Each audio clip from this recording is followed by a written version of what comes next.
ಹುಡುಗನ ನೀವು ಹುಡುಗಿನ? ಹುಡುಗ. ಮಿಡಲ್ ಏಜಲ್ಲಿ ನಿನಗೆ ಡೆತ್ ಆಗ್ತಾ ಇದೆ.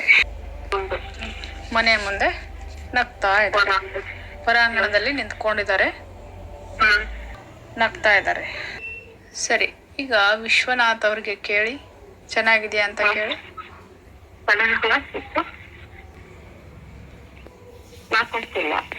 ಏನಾದ್ರೂ ತಪ್ಪಾಗಿದ್ರೆ ಕ್ಷಮೆ ಕೇಳಿ. ನಿಮ್ಮೆಲ್ಲರ ಕಡೆಯಿಂದಾನು ಏನಾದ್ರೂ ತಪ್ಪಾಗಿದ್ರೆ ಕ್ಷಮೆ ಕೇಳಿ, ಅವ್ರು ಮಾತಾಡ್ತಾರೆ.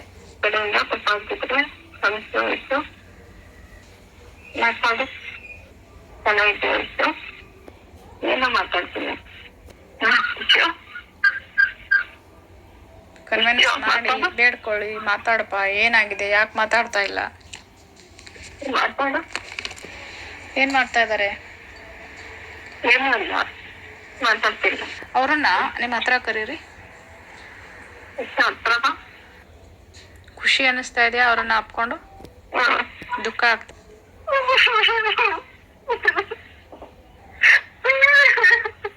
ನಮ್ಮಿಂದ ಏನಾದ್ರೂ ತಪ್ಪಾಗಿದ್ರೆ ಕ್ಷಮಿಸ್ಬಿಡು ವಿಶ್ವ.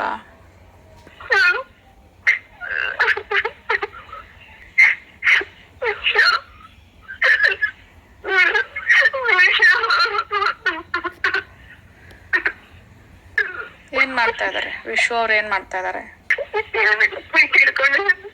ಗಟ್ಟಿಯಾಗಿ ಹಿಡ್ಕೊಂಡಿದಾರ? ನೀವು ಕೈ ಹಿಡ್ಕೊಂಡಿದ್ದಾರೆ. ಓಕೆ. ಏನಾದ್ರೂ ಆಸೆ ಇತ್ತಾ ವಿಶ್ವ? ನಾವು ಪೂರ ಮಾಡ್ತೀವಿ.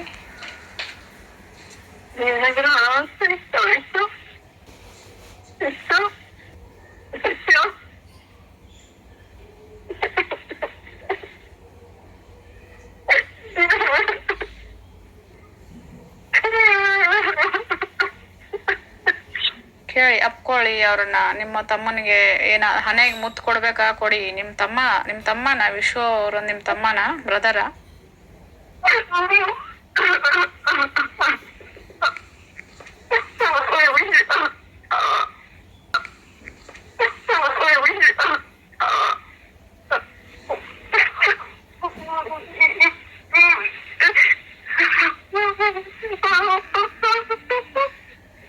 ವಿಶ್ವ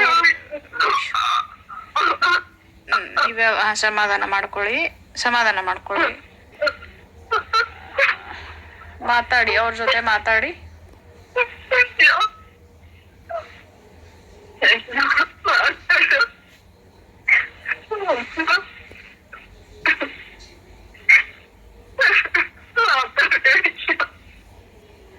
ಏನ್ ಮಾಡ್ತಾ ಇದಾರೆ ಅವರು? ಇಟ್ಕೊಂಡಿದ್ದಾರೆ. ಓಕೆ. ಅಲ್ಲೇ ನಿಮ್ ತಂಗಿ ಕುತ್ಕೊಂಡಿದ್ದಾರೆ.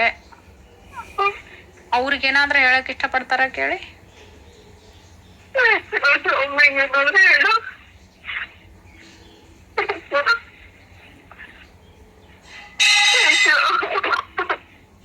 ಮಾತಾಡ್ತಾ ಇದಾರ ಅವರು? ಇಲ್ಲ, ಮಾತಾಡ್ತಾ ಇಲ್ವಾ?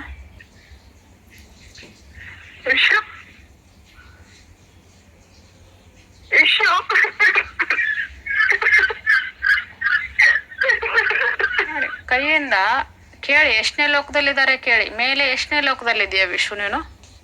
ಕೈ ಬೆರಳಿಂದ ಹೇಳು, ಬೆರಳು ಮಾಡಿ ತೋರ್ಸಕ್ ಹೇಳಿ. ಎಷ್ಟನೇ ಲೋಕದಲ್ಲಿದ್ಯಾ?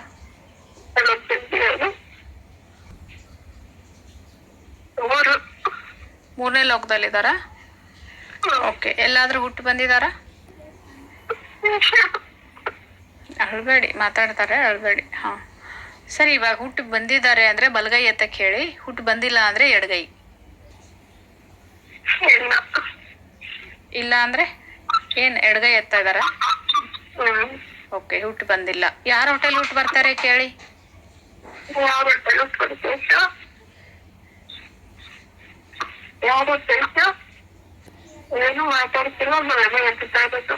ಬಲಗೈ ಎತ್ತಾ ಇದಾರ? ಹುಟ್ಟು ಬರ್ತಾರೆ ಅವರು? ಯಾವ ಕೈ ಎತ್ತಾ ಇದಾರೆ? ಓಕೆ. ಹಂಗಂದ್ರೆ ನೀವು ಯಾವ ಹೆಸರು ಹೇಳಿದಿರಲ್ಲ ಅವ್ರ ಹೋಟೆಲ್ ಹುಟ್ಟು ಬರ್ತಾರೆ ಅವರು. ಓಕೆ. ಹಲೋ, ನಮಸ್ತೆ ಎಲ್ಲರಿಗೂ. ಇದನ್ನು ಕೇಳಿಸ್ಕೊಂಡ್ರಲ್ವಾ? ಅಕ್ಕ ತಮ್ಮನ ಆತ್ಮನ ಕರೆಸಿ ಮಾತಾಡಿಸ್ತಾ ಇರೋದು. ಆದರೆ ತಮ್ಮ ಮಾತಾಡಲೇ ಇಲ್ಲ. ಆತ್ಮ ಬಂದುಬಿಟ್ಟು ಮಾತಾಡದೇ ಇರೋದಕ್ಕೆ ಕೆಲವು ಕಾರಣಗಳಿರುತ್ತೆ. ಆ ಕಾರಣ ಏನಂದರೆ, ಇವರು ಅವ್ರು ತೀರ್ಕೊಂಡ ಮೇಲೆ ದೊಡ್ಡದಾಗಿ ಪೂಜೆ ಮಾಡಿರ್ತಾರೆ. ಅಂದರೆ ಯಾರೋ ಅಲ್ಲಿ ಹೋಗಿ ಅಸ್ಥಿ ಬಿಡಬೇಕು, ದೂರಲ್ಲಿ ಹೋಗಿ ಅಸ್ಥಿ ಬಿಡ್ತಾರಲ್ವ ಅವ್ರದ್ದು, ಆ ಥರ ದೊಡ್ಡದಾಗಿ ಹೋಮ ಎಲ್ಲ ಮಾಡಿಸ್ಬಿಟ್ಟು ದೊಡ್ಡದಾಗಿ ಪೂಜೆ ಮಾಡಿಸ್ಬಿಟ್ರೆ ಅವ್ರಿಗೆ ಮಾತಾಡೋಕ್ಕೆ ಆಗಲ್ಲ. ಇನ್ನೊಂದು ಕಾರಣ ಏನಂದರೆ, ಈ ಅಕ್ಕ ಮತ್ತು ತಮ್ಮನ ಬಾಂಡಿಂಗ್ ತುಂಬ ಕ್ಲೋಸ್ ಆಗಿದೆ ಅಂದಾಗ, ತುಂಬ ಪ್ರೀತಿ ಇದೆ ಅಂದಾಗಲೂ ಕೂಡ ಅವರು ಮಾತಾಡೋಕ್ಕಾಗಲ್ಲ. ಯಾಕಂದರೆ ಅಲ್ಲಿ ಮಾತನಾಡೋದಕ್ಕೆ ಶುರು ಮಾಡಿದಾಗ ಮತ್ತೆ ಬೇರ್ಪಡಿಸೋದು ಕಷ್ಟ ಆಗುತ್ತೆ. ಅಲ್ಲಿ ದುಃಖ ಆಗುತ್ತೆ, ಆತ್ಮಕ್ಕೂ ದುಃಖ ಆಗುತ್ತೆ, ಅಕ್ಕನಿಗೂ ದುಃಖ ಆಗುತ್ತೆ. ಆ ಕಾರಣದಿಂದನೂ ಆ ಆತ್ಮ ಮಾತಾಡೋಕ್ಕಾಗಲ್ಲ. ಅಥವಾ ಮೇಲಿಂದಾನೇ ಹೇಳ್ಕೊಂಡು ಬಂದಿರ್ತಾರೆ, ನೀನು ಮಾತಾಡಲೇಬಾರ್ದು ಅಂತ. ಓಕೆ, ಯಾಕಂದರೆ ಅಂತಿಂತ ಇವ್ರ ಕ್ವಶನ್ ಇರುತ್ತೆ, ಇವ್ರ ಕ್ವಶನ್ ಏನೇನೋ ಕೇಳಬೇಕು ಅಂತ ಅಂದ್ಕೊಂಡಿರ್ತಾರಲ್ಲ, ಆ ಕ್ವಶನ್ಗೆ ಅವರು ಉತ್ತರ ಕೊಡದೇ ಇರೋದಕ್ಕೆ ಸಾಧ್ಯ ಆಗ್ತಾ ಇಲ್ಲ ಅಂದಾಗ ಅವ್ರು ಮಾತಾಡೋಕ್ಕಾಗಲ್ಲ. ಚೆನ್ನಾಗಿರೋ ಕ್ವಶನ್ ನಾವು ಕೇಳಿದ್ರೆ ಅವರು 100% ಮಾತಾಡ್ತಾರೆ. ಇನ್ನು ಕ್ವಶನ್ದಾಗಿರ್ಬೋದು.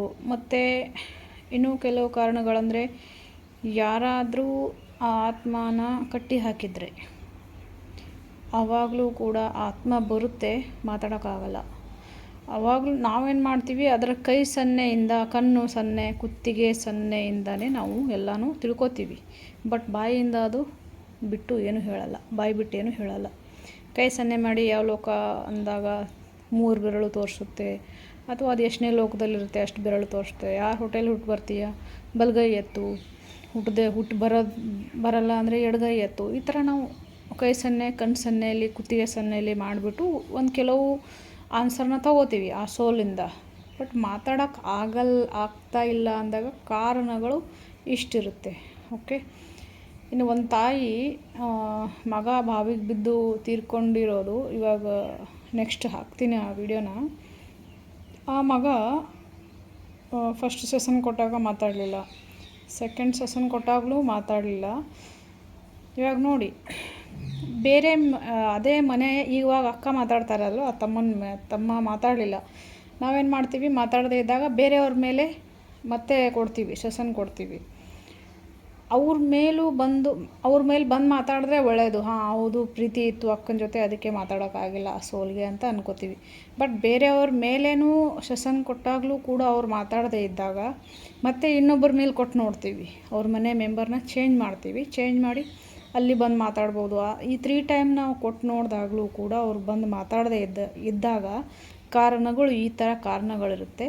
ಅಲ್ಲಿ ಯಾರಾದರೂ ಕಟ್ ಹಾಕಿದ್ದಾರೆ ಅಂತಲೂ ಅರ್ಥನೂ ಇರುತ್ತೆ. ಆ ಅಮ್ಮನ ಮಗ ಬಾವಿಗೆ ಬಿದ್ದಿರೋ ಹುಡುಗ, ಅವನಿಗೆ ಕಟ್ ಹಾಕಿದ್ರು.